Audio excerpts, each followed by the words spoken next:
In the shadows of history lie the stories never told. This is Untold Text. America tried to beat German tanks with the Bazooka.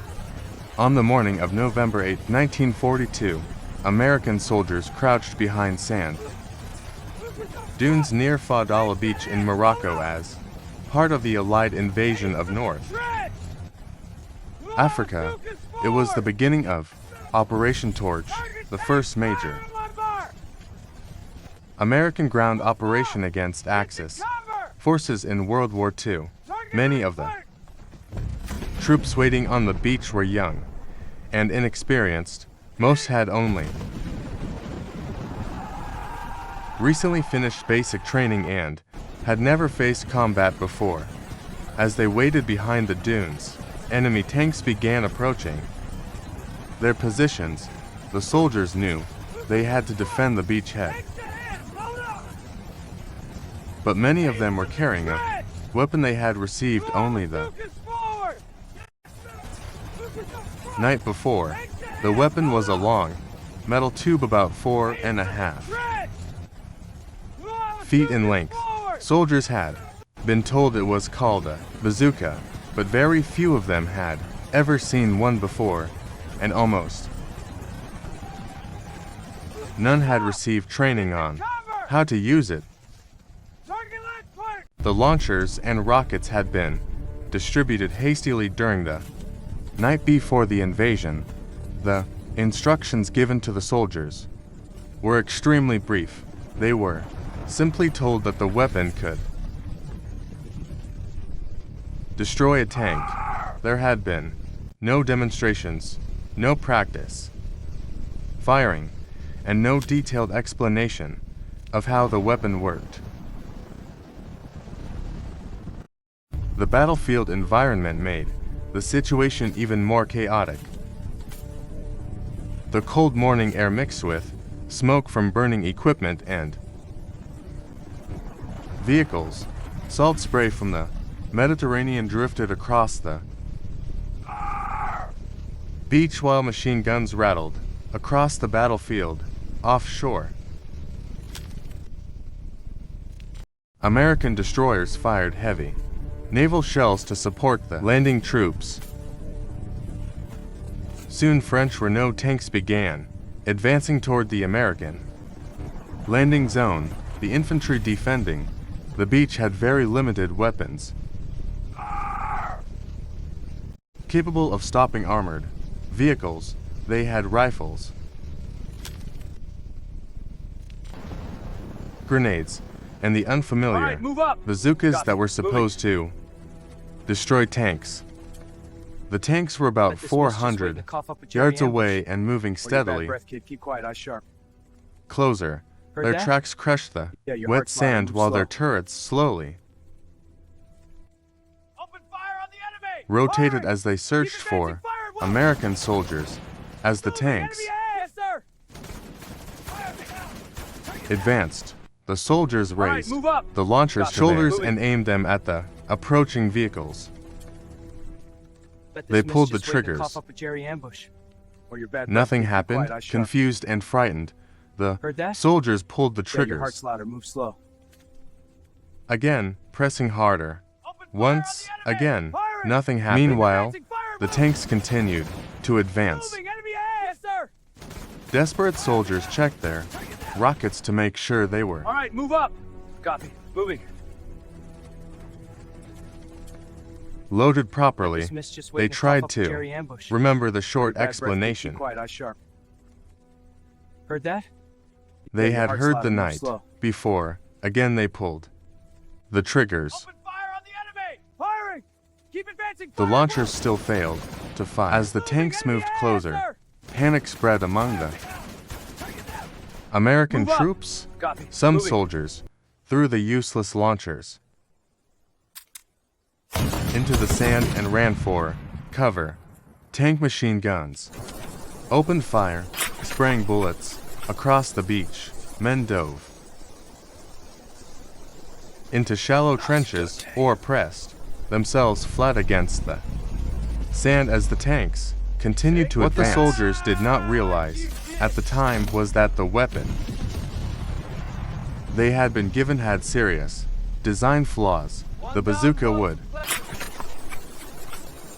continue to fail American troops during the early months of the North African campaign. Ironically, the Germans would later capture these weapons, study them carefully, and use the concept to create their own improved version. The story of the bazooka, however, began many years Invasion before of North Africa. The origins of the weapon can be traced back to November 6, 1918, when a young American physicist named Robert Goddard demonstrated a tube-launched rocket to the U.S. Army Signal Corps at Aberdeen Proving Ground in Maryland. This demonstration occurred only 5 days before the end of World War I. After the war ended, military interest in rocket weapons quickly faded. Goddard's experimental launcher was placed in storage and largely forgotten. For the next 2 decades, the U.S. Army paid little attention to rocket technology. Infantry units relied mainly on rifles, machine guns, and artillery. Tanks were still relatively new machines that were often slow and unreliable. Military leaders did not yet see a strong need for portable anti-tank weapons. This situation changed dramatically at the beginning of World War II. In September 1939, Germany invaded Poland using fast-moving armored divisions known as Panzer units. These forces combined tanks, infantry, and aircraft to overwhelm enemy defenses. Poland was defeated in less than. Germany used similar tactics in 1940 when it invaded France. The German army rapidly broke through French defensive lines and forced British forces to evacuate from Dunkirk. These victories demonstrated the enormous power of modern armored warfare. Tanks had become one of the most important weapons on the battlefield. American military leaders watched these developments with growing concern. They realized that American infantry had very few effective weapons capable of stopping modern tanks. At the time, the primary anti-tank weapon used by American infantry was the 37mm anti-tank gun. Although useful in some situations, it had serious limitations. The gun was heavy, required several soldiers to operate,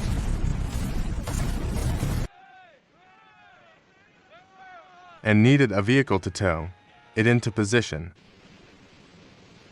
Setting up the gun during combat took valuable time.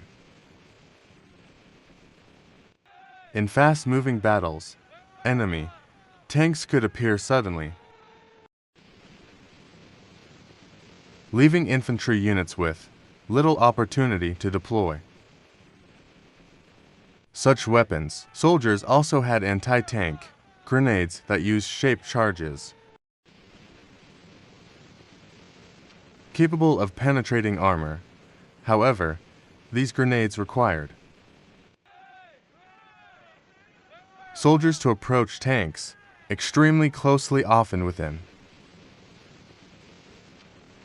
30 yards. Getting that close to a tank was extremely dangerous because by machine guns were protected. The Army also experimented with rifle-launched grenades, but the Most powerful anti-tank grenades were simply too heavy to launch safely from rifles. One officer attempting to solve this problem was Major Leslie Skinner of the U.S. Army Ordnance Corps. Since the mid-1930s, Skinner had been experimenting with rocket-powered weapons. He believed rockets could allow soldiers to launch explosives farther than they could throw them. However, the Army's most powerful anti-tank grenade, the M10, shaped charge grenade, weighed nearly 4 pounds. It contained enough explosive power to penetrate several inches of steel armor. But it was far too heavy to throw accurately. In early 1942, Skinner received a new assistant named Lieutenant Edward Dole, a young engineer who had recently graduated from Lehigh University with a degree in engineering. Physics. Skinner gave Dole a challenging task: design a weapon that would allow a single soldier to launch the heavy M10 grenade accurately against a tank. All studied rocket propulsion and warhead design while building several experimental models. Many of his early designs failed. Some rockets produced dangerous exhaust flames, while others were too complicated or too heavy for soldiers to carry. One day in the spring of 1942, all noticed a metal tubing, a scrap pile at Aberdeen Proving Ground. The tube was about 5 feet long and roughly 60 millimeters in diameter. He realized that the tube's diameter almost perfectly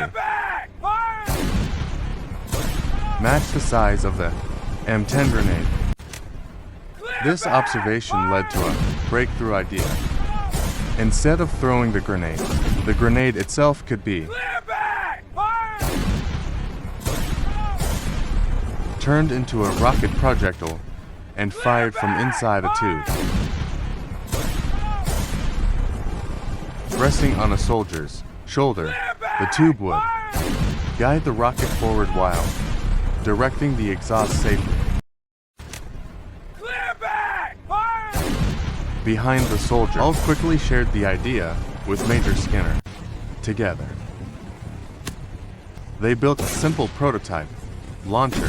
They used the metal tube as the launcher and added a wooden shoulder stock taken from a damaged rifle to dry cell. Batteries were installed to create an electrical ignition system. When the trigger was pulled, the batteries sent an electrical current to ignite the rocket motor. A simple iron sight was mounted on top of the launcher to help aim the weapon.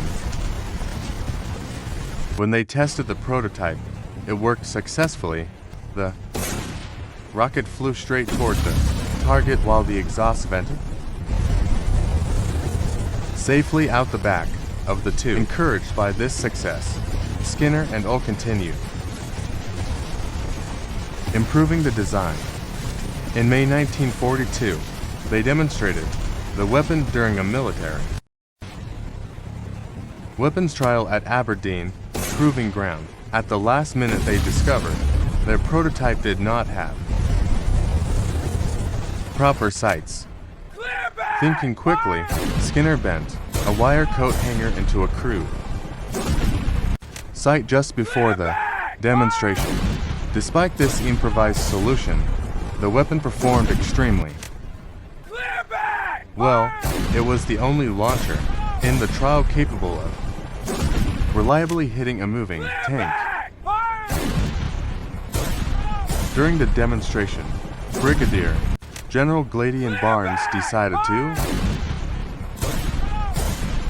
try firing the launcher himself. He fired weapon and hit the target tank directly. He fired again and struck the target a second time. The demonstration impressed Army leadership so much that the Army Clear back! approved an order for 5,000 launchers. The nickname Bazooka came from a homemade musical instrument used by radio comedian Bob Burns that resembled the launcher's long metal tube. Although the official name of the weapon was the M1 rocket launcher, soldiers quickly adopted the nickname. Production of the bazooka began immediately. General Electric received a contract on May 20th, 1942, to produce the first 5,000 launchers within 30 days. Factories worked around the clock to meet the deadline. Despite the rush schedule, the company completed the production order with only minutes to spare. However, the speed of production meant that testing and quality control were limited. Many serious design flaws were not discovered before the weapon was sent into combat. One major problem occurred when rockets became stuck inside the launcher tube. The rocket's propellant could continue burning inside the tube, building pressure until the tube ruptured. When this happened, metal fragments could seriously injure the soldier holding the launcher. The ignition system also caused problems. The bazooka relied on dry cell batteries to ignite the rocket motor. These